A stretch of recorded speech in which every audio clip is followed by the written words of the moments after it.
She hired me to ruin her best friend's life, but I think I'm falling for her. The perfect lie. Patterns. Claire showed up 5 minutes late, cheeks flushed from rushing, her deep auburn hair twisted up messily, copper strands catching the light, with sunglasses perched on her head like she'd forgotten they were there. "Sorry," she said, breathless. "Work ran long. I swear I'm not always this chaotic." Elijah smiled, standing to pull out her chair. "It's charming." Claire raised a brow. "Is that your word for late and disorganized?" "No, that's my word for real." He sat back down. "You're not pretending to be anything you're not." She looked at him for a beat, as if she were trying to decide whether or not she believed that. Then she smiled. "Well, don't get used to it. I'm also stubborn, unpredictable, and incapable of pretending I like olives." "Noted." Elijah jotted an invisible list in the air. "No olives, possibly allergic to punctuality." She laughed, and something about the sound of it felt too pure for the reason he was here.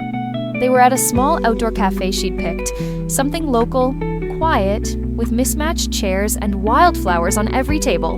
Not the kind of place you brought someone you barely knew, unless you wanted to know them. "So, what about you?" Claire asked.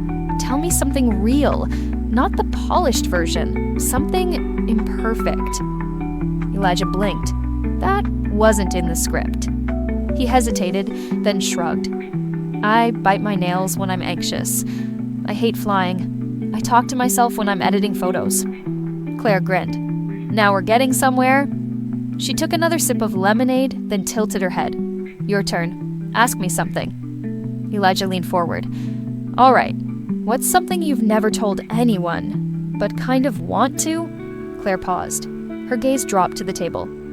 "I have a best friend," she said quietly. "Rachel. We've been close for years, but lately, I don't know.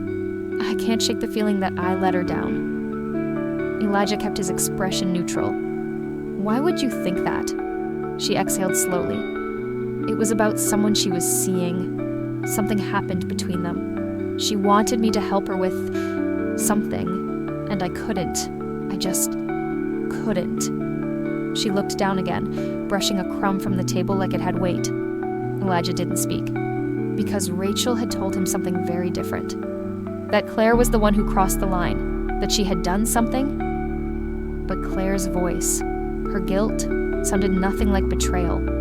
It sounded like someone who said no and still paid the price. "I never meant to hurt her," Claire added softly. "I just didn't want to become someone I didn't recognize." She looked up, offering a faint smile. "Anyway, heavy stuff for a coffee date." Elijah returned it, but his thoughts were a million miles away. The lie was starting to crack.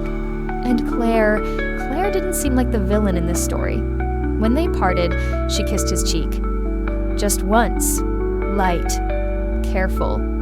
And it felt like a test he hadn't studied for. Later, when Elijah checked his phone, there were 3 messages from Rachel. Rachel. "Is she hooked yet? Don't get distracted. You know how this ends." But the thing was, he didn't. Not anymore. It had been 3 weeks. 3 weeks of calculated charm, of getting closer to someone who wasn't supposed to matter. But she did now. And that was a problem. The underground garage smelled of oil and dust. Elijah paced beside his car, checking his phone again. Rachel was late. On purpose, probably. She always liked to show up when you were just about to give up waiting. His thoughts spun as he stared into the concrete dimness. Claire's laughter still echoed in his mind. So did the weight in her voice when she talked about loyalty, about guilt. Something didn't line up. He glanced at his phone again. Still no message. Finally, footsteps echoed. Sharp, deliberate. Rachel appeared from the shadows, dressed like a warning. Her heels clicked across the floor as she approached.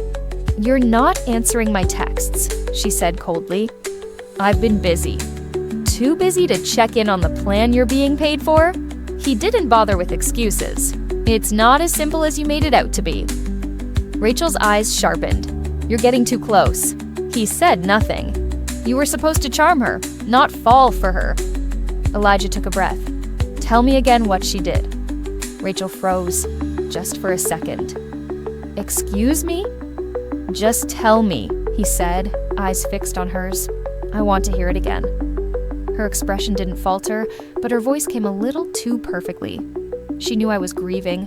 She knew I was falling apart.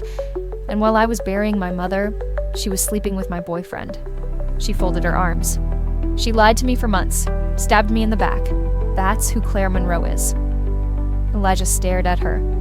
That sounds rehearsed. Rachel's gaze darkened. Excuse me? You've said it so many times. It doesn't even sound real anymore.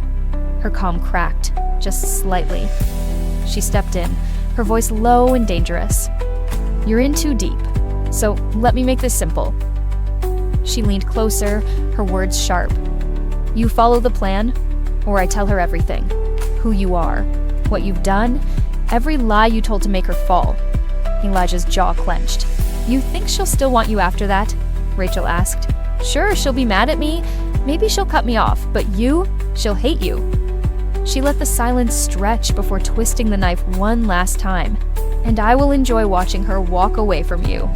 Elijah didn't move. Couldn't. Rachel turned without another word and walked away, her heels echoing like a verdict. Elijah stood in the dim light, fists clenched, stomach tight. He didn't trust Rachel. But if she was telling the truth, he was already too late. And if she was lying, he was the weapon she'd used. He drove in silence. No music, just the hum of the tires and the weight pressing against his chest. His phone buzzed on the passenger seat. A message from Claire. Made it home safe. Can't stop thinking about tonight. You make it hard not to trust you. Elijah stared at the screen. He didn't reply. Didn't know how to, because she wasn't just falling for him. She was falling for a lie. Another buzz. This time from Rachel. New update. Ask her to move in with you. Soon. Elijah stared out at the empty road ahead. For the first time, Elijah didn't just feel trapped, he felt like the trap